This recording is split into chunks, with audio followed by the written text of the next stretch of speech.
Have you ever found yourself saying something and then immediately wishing you hadn't? Or reacting strongly to something that, on second thought, really wasn't that big of a deal?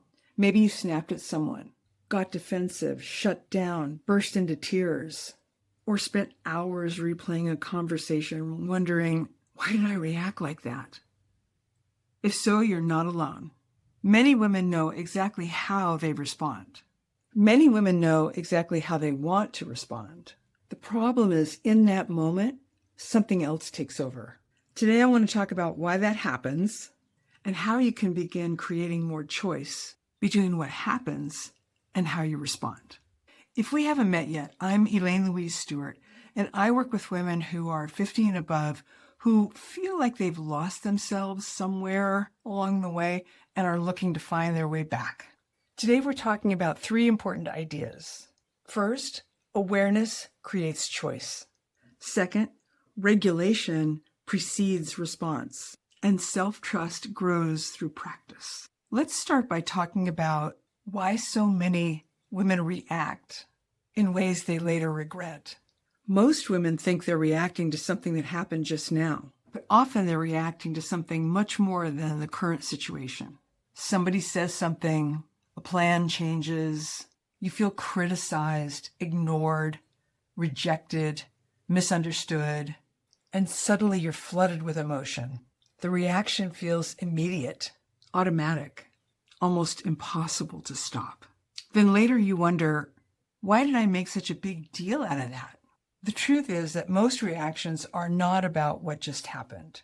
They're often connected to old experiences, old beliefs, old fears, and old emotional patterns. For many years, I reacted strongly to unexpected changes. Changes in my work, changes in plans, changes in relationships. Anything that felt unpredictable, that I wasn't ready for. My reaction happened automatically. I wasn't choosing it. It was happening through me. Afterwards, I felt embarrassed, frustrated, exhausted. What I eventually realized was that these reactions had been programmed. My nervous system had learned them long ago.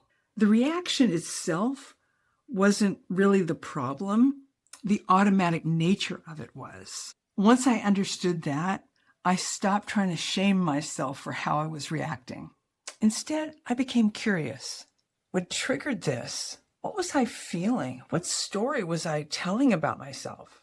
That curiosity changed everything. Here's something I want you to hear clearly. There's nothing wrong with you if you react. You're human. Your nervous system is doing exactly what it learned to do. Many women believe that if they were more evolved, more healed, or more emotionally mature, they would never react. That simply isn't true. The goal isn't perfection. The goal is awareness, because awareness creates choice, and choice is where change begins. So how do we create more choice? Let me share two simple practices. Number one, notice your early warning signs. Every reaction starts somewhere. Now, you might not be able to do this right off the bat, but as you have a reaction, you can take it back one step, one step, one step. Oh, this feels like it's about to be a reaction. Maybe your chest tightens. Maybe your stomach clenches. Maybe you feel heat in your face. Maybe your thoughts begin racing. Learn your signals. They often appear before the reaction fully takes over. Number two, create a pause. Not an hour, not a day, just a pause. Take one slow, deep breath. In through your nose, out through your mouth. Feel your feet on the ground. Ask yourself, what am I feeling right now? That small choice interrupts the automatic pattern.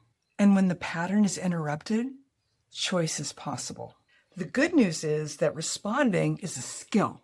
It's not something that you're born knowing how to do. And it's not something you master overnight. It's something you practice. One moment at a time, one pause at a time, one breath at a time. Remember, awareness creates choice. Regulation precedes response, and self-trust grows through practice. Every time you notice a reaction and choose a different response, you're strengthening your connection to yourself. You're building self-trust, and you're proving to yourself that change is possible. I'd love to hear from you. What situations tend to trigger the strongest reactions in you? Let me know in the comments below.